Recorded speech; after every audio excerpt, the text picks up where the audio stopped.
नमस्कार दोस्तों, daily current affairs video discussion में आप सभी का एक बार फिर से स्वागत है। आइए स्टार्ट करते हैं। पहला प्रश्न है, किस वर्ष चंडीगढ़ पंजाब एवं हरियाणा की संयुक्त राजधानी बनी थी? किस वर्ष बनी थी? 1966 में, 1966 में। पंजाब पुनर्गठन एक्ट 1968 में पारित हुआ था। पंजाब पुनर्गठन एक्ट 1966 के माध्यम से चंडीगढ़ को पंजाब एवं हरियाणा की संयुक्त राजधानी बनाया गया था और चंडीगढ़ को केंद्र शासित प्रदेश के रूप में स्थापित किया था। आप लोगों को याद होगा कि ये पंजाब का दूसरा विभाजन था। पहला विभाजन कब हुआ था? पहला विभाजन हुआ था आज़ादी के समय, जब पंजाब पूर्वी पंजाब और पश्चिमी पंजाब में विभाजित किया गया था। पूर्वी पंजाब जो वर्तमान में पाकिस्तानी पंजाब है और पूर्वी पंजाब जो भारत का पंजाब था। फिर उस पंजाब को दोबारा 1966 में पंजाब पुनर्गठन एक्ट 1966 के माध्यम से दोबारा विभाजित किया गया, जिससे एक नए राज्य हरियाणा का सृजन हुआ और केंद्र शासित प्रदेश चंडीगढ़ को बनाया गया। तब से हरियाणा और पंजाब की संयुक्त राजधानी चंडीगढ़ है। हाल ही में पंजाब विधानसभा ने चंडीगढ़ को पंजाब की एकमात्र राजधानी बनाने के लिए प्रस्ताव पारित किया है। उस विषय को लेकर पंजाब, हरियाणा और केंद्र सरकार के बीच में तनाव की स्थिति बनी हुई है, संवैधानिक गतिरोध की स्थिति बनी हुई है। ठीक है, नेक्स्ट क्वेश्चन देखते हैं।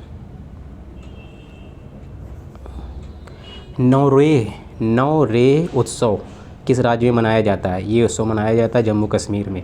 और किस समुदाय के मनाया जाता है? जम्मू कश्मीर के जो कश्मीरी पंडित समुदाय के लोग हैं उनके द्वारा ये उत्सव मनाया जाता है, नौरेह उत्सव। ठीक है, नेक्स्ट क्वेश्चन देखते हैं। हाल ही में किस देश के साथ मुक्त व्यापार समझौता लागू किया गया है? किस देश के साथ मुक्त व्यापार समझौता लागू किया गया है? ऑस्ट्रेलिया के साथ मुक्त व्यापार समझौता लागू किया गया है।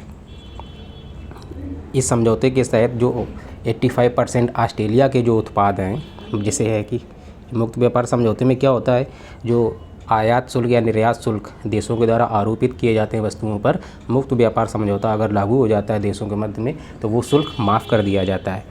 तो भारत और ऑस्ट्रेलिया के बीच में ये समझौता लागू किया गया। तो ऑस्ट्रेलिया के जो 85% जो वस्तुएं 85% गुड्स हैं उन वस्तुओं में आयात शुल्क भारत उसमें माफ़ कर देगा। इसमें डेयरी प्रोडक्ट शामिल नहीं है, डेयरी प्रोडक्ट शामिल इसमें नहीं है। और भारत के जो लेदर है,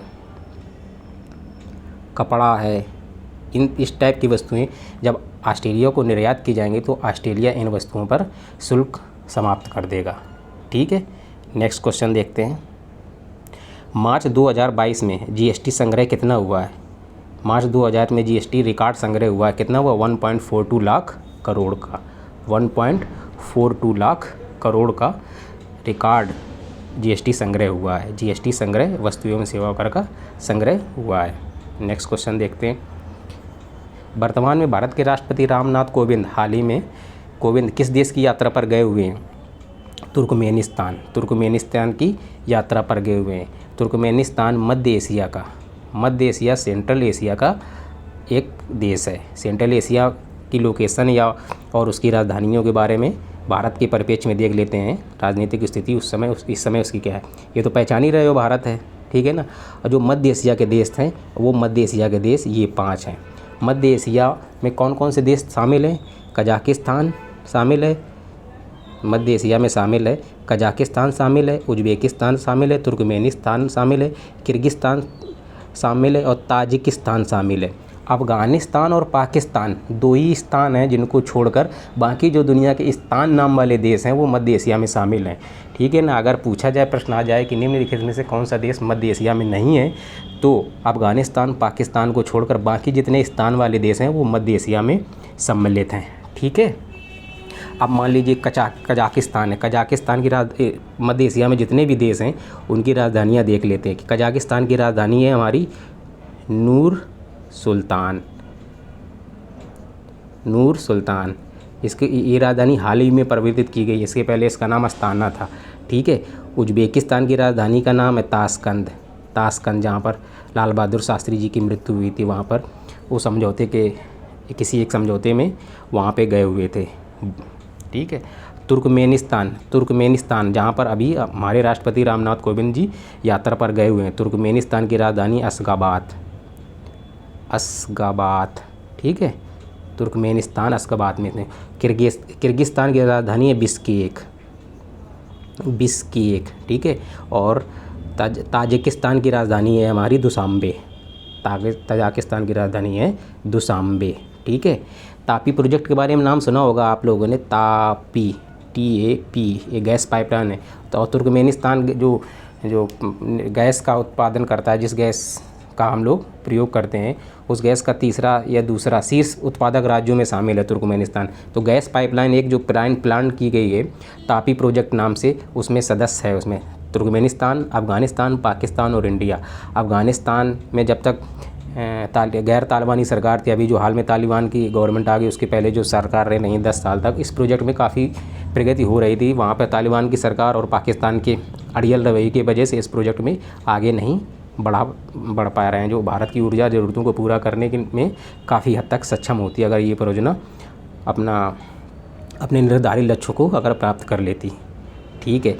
जो अभी तुर्कमेनिस्तान के जो राष्ट्रपति हैं, तुर्कमेनिस्तान के जिनसे मुलाकात हुई है हमारे राष्ट्रपति जी की, उनका नाम है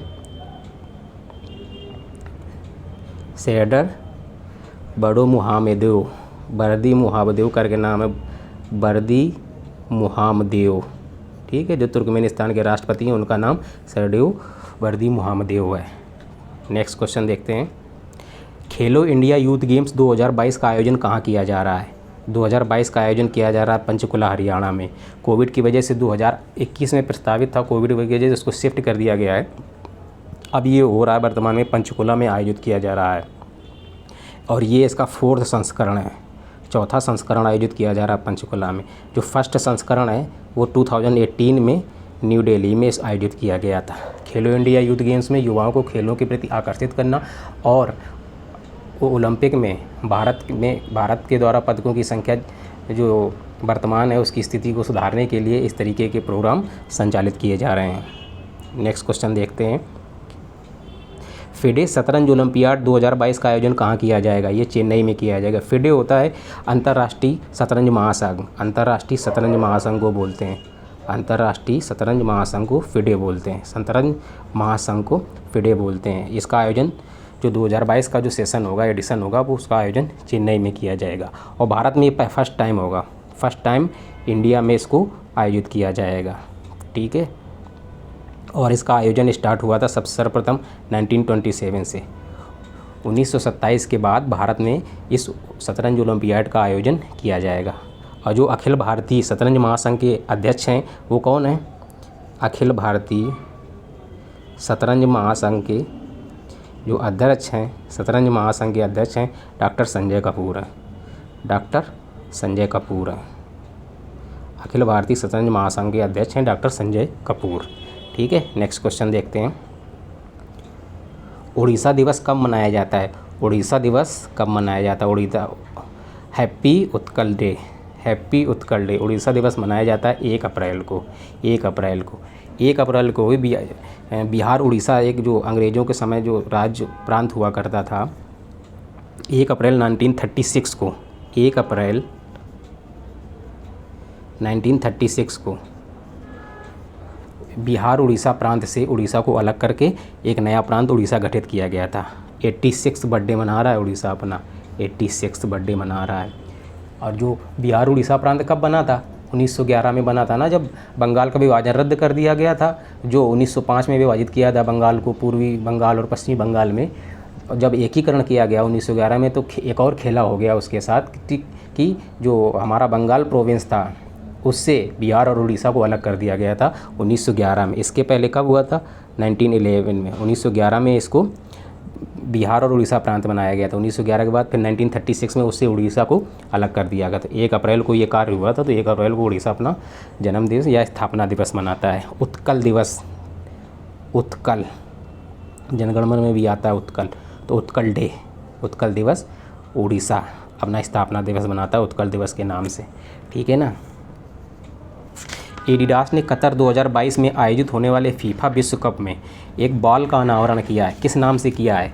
अल रिहला करके बॉल का जो बॉल अनावरण किया है फुटबॉल की जो बॉल है, बाल अनावरण किया है, उसका नाम है अल रहीला करके। किसने अनावरण किया है? एडिडास ने। कहाँ किया? कतर 2022 के जो फीफा ओलंपिक होने वाला है उसकी एक बॉल का अनावरण किया, उसका अल रहीला नाम करके रखा है। ठीक है, नेक्स्ट क्वेश्चन देखते हैं। भूवैज्ञानिक विरासत स्थलों की वर्तमान संख्या भारत में कितनी है? भूवैज्ञानिक विरासत स्थलों की वर्तमान संख्या भारत में कितनी है? 34 है। वो जो हमारी एक और कैटेगरी होती है ना, विश्व विरासत स्थल, हेरिटेज साइट्स, वो अलग होती है, उसकी संख्या तो लगभग 40 है। ये है भूवैज्ञानिक विरासत स्थल। भूवैज्ञानिक विरासत स्थल क्या होती हैं? पूरी दुनिया में ऐसी जगह जिन स्थलों से ऐसी हमको चीज़ें प्राप्त होती हैं जिससे हम पृथ्वी के विकास में जो सहायक होती हैं वो वस्तुएं वहाँ से प्राप्त होती हैं। उन वस्तुओं के अध्ययन से हम पृथ्वी के विकास में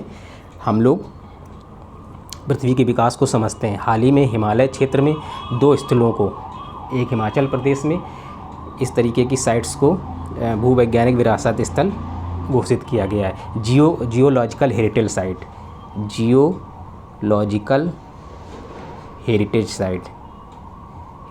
साइट राज्यसभा में प्रश्न पूछा गया था तो मंत्रालय ने इसका जवाब दिया था।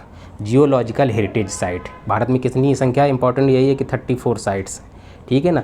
जैसे अब याद करो, महाराष्ट्र में एक लूनार झील है ना, जो एक दूसरे ग्रह का एक बहुत बड़ा विशालकाय पत्थर आके वहाँ गिरा था और वहाँ पे एक जगह क्रिएट हो गई थी। वर्षा का जल पानी भरते भरते वहाँ एक झील का निर्माण हो गया है। तो वो स्थल भी जियोलॉजिकल हेरिटेज साइट में शामिल की गई है। और कई ज़्यादा हैं, तमिलनाडु में भी हैं, केरल में हैं, आंध्र प्रदेश में, कर्नाटक में हैं।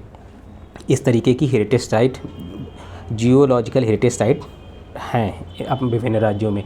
और जियोलॉजिकल सर्वे ऑफ इंडिया जो है, GSI, जो इस तरीके के स्थल होते हैं उनको पहचान करती है, उनको टैग देती है इस तरीके का। ठीक है, नेक्स्ट क्वेश्चन देखते हैं। नेक्स्ट क्वेश्चन है, हाल ही में किस देश ने सुरेश रैना को स्पोर्ट्स आइकॉन घोषित किया है? स्पोर्ट्स आइकॉन घोषित किया है सुरेश रैना, किस देश ने घोषित किया है? मालदीव ने। ठीक है, याद रखने वाला है। नेक्स्ट क्वेश्चन देखते हैं। इस वीडियो में फ़िलहाल इतना ही।